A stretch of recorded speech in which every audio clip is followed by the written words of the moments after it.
कभी नोटिस किया है, कुछ लोग ऐसे होते हैं जिनको हम जब तक रिप्लाई करते रहें, मतलब टेक्स्ट खुद से करते रहें, तब तक वो बात करते रहेंगे।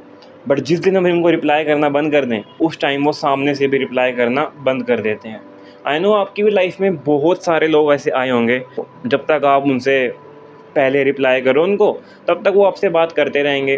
जब तक आप पहला कॉल करो, तब तक वो कॉल करते रहेंगे।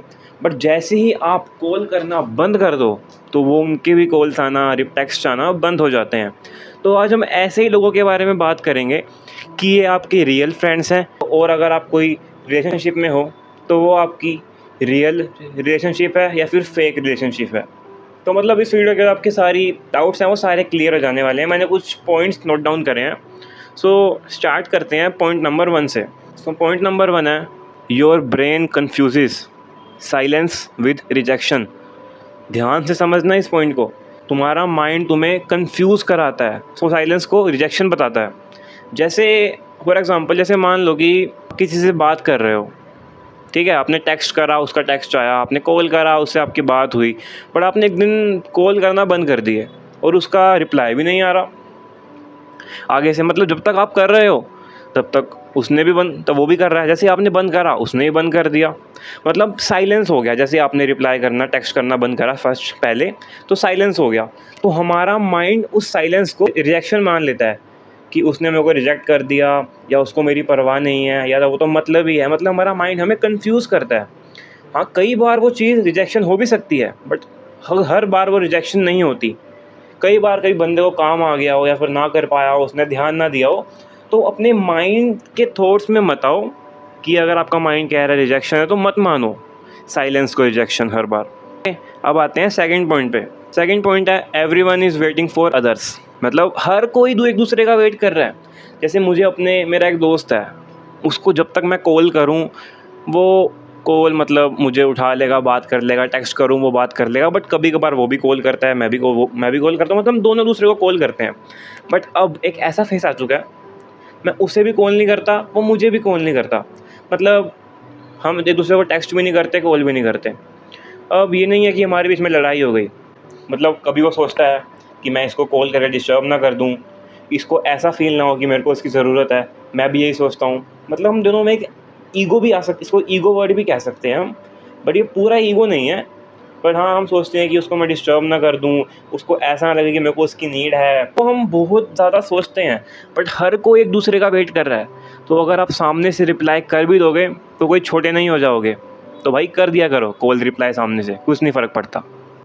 अब बात करते हैं थर्ड पॉइंट की, you using notifications to measure your value. तुम अपनी वैल्यू नोटिफिकेशन से लगाते हो। अगर तुम्हारे फ़ोन में तुमने खोला, फ़ोन को ओपन करा, तुमने चेक करा कि एक भी नोटिफिकेशन नहीं आ रखी, किसी ने मेरे को मैसेज नहीं कर रहा, किसी ने मुझे कॉल नहीं कर रखा, तुम सोचते हो मेरी वैल्यू ही नहीं है, मैं एकदम लो वैल्यू हूँ, मेरी कोई परवाह नहीं करता, मुझे कोई नहीं चाहता। भाई हर बार ये सब चीज़ें मत सोचो, ये सबसे बेकार चीज़ है। पहले मैं भी ये सोचता था कि भाई जैसे ही टेक्स्ट आया किसी का, फटाफट व्हाट्सअप पे, इंस्टा पे खोल लिया, कंपनी का था, कॉल आया, फटाफट आया, ये तो कंपनी का था। मतलब ऐसा होता है कि तुम्हारे पास किसी के भी टेक्स्ट नहीं आते। तो अगर टेक्स्ट ना आए तो इसका ये मतलब नहीं है कि तुम्हारी सेल्फ वैल्यू गिर चुकी है, कि टेक्स्ट, मैसेजेस, कॉल्स तुम्हारी वैल्यू डिसाइड नहीं करेंगे। तो इन पे ध्यान मत दो, अपनी वैल्यू बनाओ खुद। अगर तुम्हारे टेक्स्ट मैसेजेस नहीं आ रहे, अपनी वैल्यू क्रिएट करो खुद। ये नहीं है कि अगर नहीं आ रहे तुम्हारी वैल्यू गिर चुकी है, अपनी वैल्यू क्रिएट करो। जब तुम्हारी वैल्यू क्रिएट होगी, मतलब अपने आप टेक्स्ट मैसेजेस जो भी आपको चाहिए कि दोस्त मुझे कॉल करें, वो अपने आप आना चालू हो जाएंगे। बट अगर आपके पास नहीं भी आ रहे तो आप सामने से भी कर सकते हो। ये नहीं है कि हर बार सामने आपको बंदा ही करेगा, आप भी कर सकते हो। थोड़ा अपना ईगो को साइड रखो, ठीक है। अब बात करते हैं फोर्थ पॉइंट की, not every friendship mean to last. मतलब जितनी भी आपकी फ्रेंडशिप है, स्कूल में, कॉलेजेस में, या फिर आप जहाँ भी आपकी फ्रेंडशिप ट्यूशन्स वगैरह पे होंगी, या गली में भी पड़ोसियों के साथ, तो हर फ्रेंडशिप का मतलब ये नहीं होता कि आपके वो ज़िंदगी भर, rest of the life, long lasting चलेंगे आपकी वो फ्रेंडशिप। क्योंकि यार लगभग हर फ्रेंडशिप का एक फेज़ होता है। अब मैं आपको अपना बताऊं तो अब मैं 12th क्लास में हूँ। मेरे को याद है मेरे 8th में अलग दोस्त थे, 9th में अलग दोस्त थे, 10th में अलग दोस्त थे, 11th 12th में अलग दोस्त हैं। अब 12th के बाद वो सारे भी गायब, कॉलेज में अलग दोस्त आएंगे। अगर कोई तुम्हारा दोस्त है, तुम्हारी उससे बात हो रही है, और तुम्हारा स्कूल चेंज हो गया, या फिर कुछ भी तुम्हारा प्रोफेशन चेंज हो गया, तुम अलग हो गए, तो ये मत सोचो कि वो तुम्हें हर टाइम टेक्स्ट करेगा, रिप्लाई करेगा।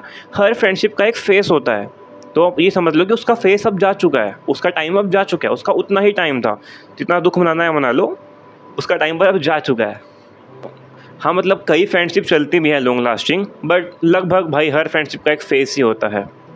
अब वो आपको डिसाइड करना है कि किसका फेस कब तक था या कब तक रहेगा। अब बात करते हैं 5th पॉइंट की, स्टॉप चेजिंग, स्टार्ट ऑब्जर्विंग। मतलब हर वक्त चेज़ मत करो। जैसे मैंने आपको फर्स्ट सेकंड पॉइंट्स में बताया कि आपको अगर सामने से रिप्लाई कर दोगे कोई फ़र्क नहीं पड़ जाएगा, बट भाई कई जगह क्या होता है, सिर्फ आप ही रिप्लाई करते हो, आप ही सारी प्लानिंग करते हो, आप ही हर वक्त कॉल करते हो, भाई आपको सामने से हमेशा एकदम ज़ीरो मिलती है वैल्यू।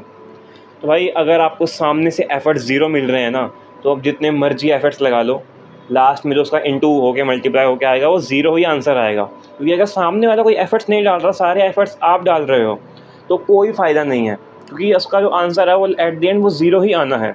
आप ऑब्ज़र्व करो कि कौन से फ्रेंड्स हैं। अगर किसी फ्रेंड को मैं 10 बार कॉल करता हूँ, तो क्या वो मुझे एक बार भी कॉल करता है? अगर मैं 10 बार कई बार घूमने के प्लान्स बनाता हूँ, तो क्या कोई और फ्रेंड एक बार भी प्लान बनाता है? खुद ऑब्ज़र्व करो कि कौन से फ्रेंड्स ऐसे हैं और कौन से नहीं। और अगर कई आपके फ्रेंड्स ऐसे हैं, आपको मिल गए, तो भाई उनसे तो दूर हो जाओ। मैं ये नहीं कहूँगा कि आप करते रहो उनको रिप्लाई, उनसे दूर हो जाओ, वो साले किसी काम के नहीं है, क्योंकि वो ज़िंदगी भर ही ऐसे रहने वाले हैं। कोई दुनिया में कमी नहीं है, फ्रेंड्स बनाना सीखो, न्यू फ्रेंड्स बनाओ। कब तक पुराने फ्रेंड्स पर टिके रहोगे?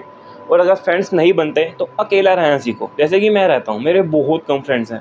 अब छुट्टियाँ चल रही हैं, समर वेकेशंस हैं, मैं कहीं नहीं गया भाई, मैं घर ही पड़ा हूँ अपने दोस्तों के साथ। जैसे हैंग आउट बाहर, फ़ोन चल भाई, घूम के आते हैं, खा पी के आते हैं, घंटा नहीं पड़ा, मैं घर पड़ा हूँ भाई, मैं घर ही। तो ये भी बुरी चीज़ नहीं है, बट हाँ अगर लाइफ में थोड़ा सोशली ऑकवर्ड नहीं होगे, आप फ्रेंड्स बनाओगे, तो ये ज़्यादा आपके लिए फ़ायदेमंद रहेगा।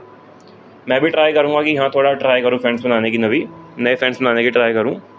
और हाँ एक लास्ट चीज़, अपनी वैल्यू डिसाइड इन नोटिफिकेशन से, कॉल से, फ्रेंड से मत करो। तुम भाई हो खुद, तुम अपनी वैल्यू डिसाइड खुद करोगे, तुम कैसे हो कैसे नहीं। ये साले एक नोटिफिकेशन आ गई, इंस्टा पे किसी ने मेरे को स्टोरी पे टैग कर दिया, इनसे अपनी वैल्यू डिसाइड मत करो। जैसे 4 बंदों का ग्रुप है, उनमें फ़ोटो खींची 4 बंदों ने, उस एक बंदे ने स्टोरी लगाई, उनमें से 2 बंदों को टैग कर दिया, एक को टैग नहीं करा। तो वो जिसको टैग नहीं करा वो क्या सोचता है कि भाई मेरी ज़िंदगी बर्बाद हो गई, मैं तो ज़िंदगी में तो भाई वैल्यू ही नहीं है कोई, मैं तो क्या करूँगा। भाई ये सब चीज़ें मत करो, ये बहुत बेकार लगती हैं। अपनी वैल्यू खुद डिसाइड करो, अपनी वैल्यू खुद बनाओ। जब तुम्हारी एक अच्छी वैल्यू बन जाएगी, तो भाई तुम्हारे पास लोग खुद आएंगे, तुम्हें ज़रूरत भी नहीं है उनके पास जाके उनके मुँह मारने की उनमें। तो भाई that's it for the video. मैं मिलता हूँ आपसे नेक्स्ट वीडियो में, तब तक के लिए bye bye, take care. Like subscribe comment मेरे को नहीं चाहिए, अंदर डाल दो अपने।